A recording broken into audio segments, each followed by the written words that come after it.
Hi everyone, and welcome back to the official channel of Legal Edge. Now, before we start with our today's session, just do give me a tech check. Just let me know in the chat box whether I'm audible or not. Audible and visible too. चलो, so let's start the discussion about the recent issue जो कि constantly newspaper में भी cover होता हुआ आपको दिख रहा होगा. न्यूज़ चैनल पे भी इसी चीज़ को लेकर डिस्कशन चल रहा है.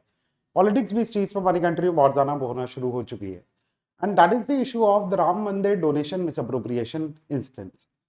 ठीक है, रिसेंटली पिछले हफ्ते 10 दिन से ये चीज़ कॉन्स्टेंटली न्यूज़ साइकिल में चल रही थी कि राम मंदिर में जो लोग डोनेशन अपना चढ़ा रहे थे, ठीक है, the devotees were devoting anything to the temple, उसमें उस पैसे की कुछ चोरी हुई है. ठीक है, इवन जो ज्वेलरी लोगों ने डोनेट की है उन चीजों से रिलेटेड भी कुछ मिसअप्रोप्रिएशन किया गया.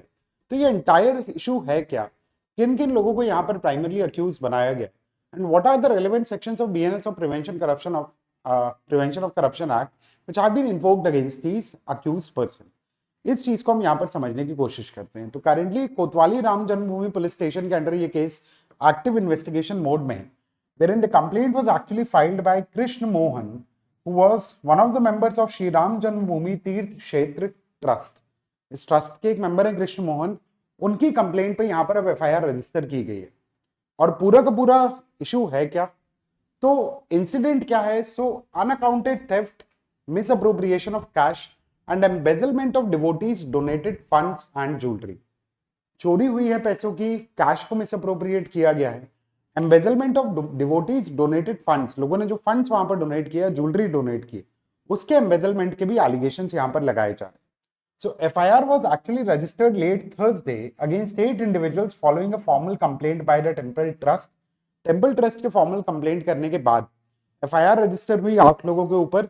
And the immediate police action was directed by chief minister Yogi Adityanath upon reviewing the initial special investigation team report. SIT की रिपोर्ट को रिव्यू करने के बाद योगी आदित्यनाथ जी ने, जो कि चीफ मिनिस्टर है उत्तर प्रदेश के, उन्होंने डायरेक्शन दिए पुलिस को कि you have to take actions on this matter. And subsequently FIR was registered and 8 individuals was arrested.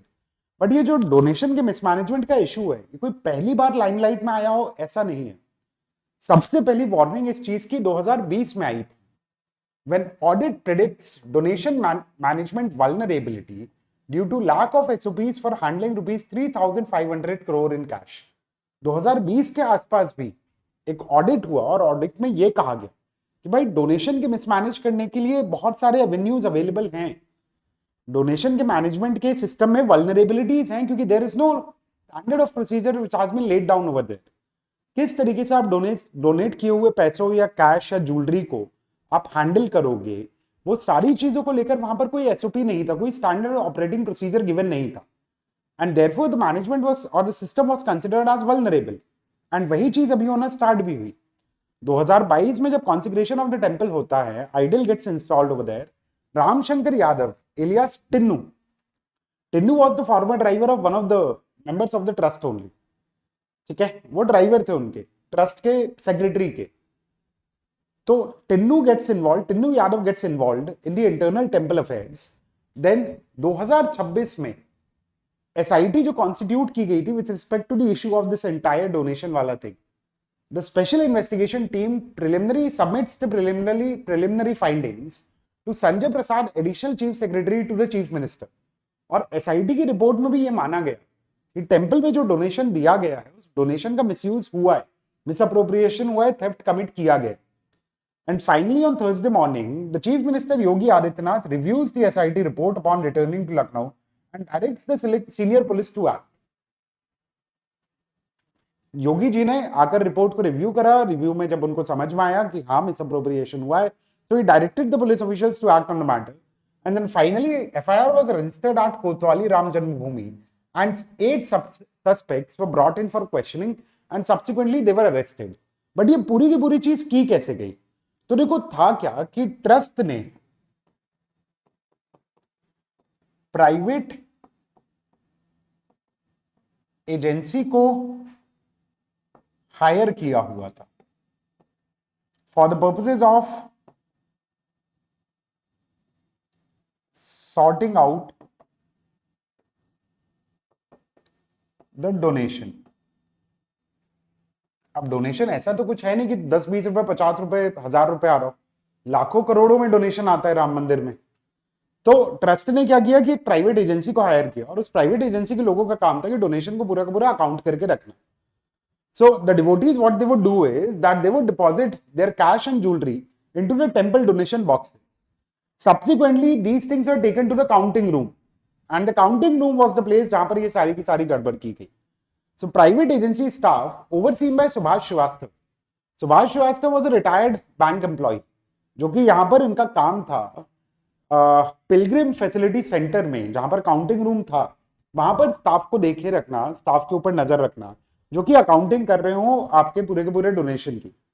So private agency staff overseen by Subhash Srivastava sought the currency in the Pilgrim Facility Center.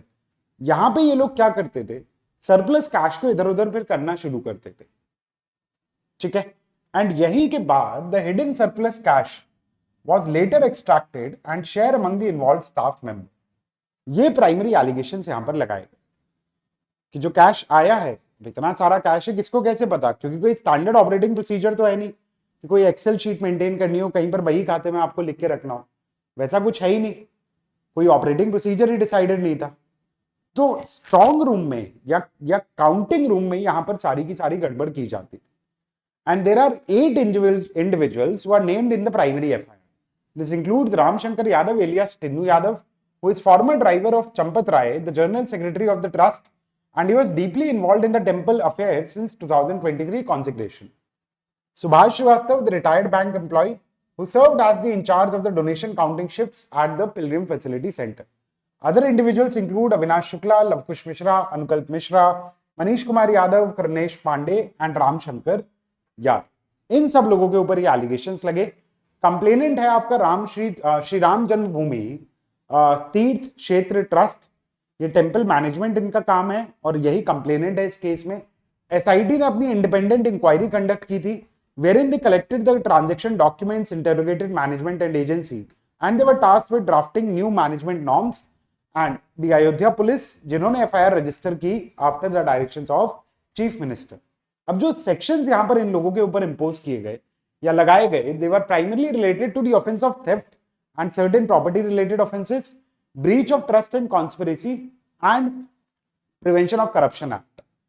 Theft में यहां पर जो sections इनके ऊपर impose किए गए हैं, that include section 305, 306, 317 and 317 clause 5.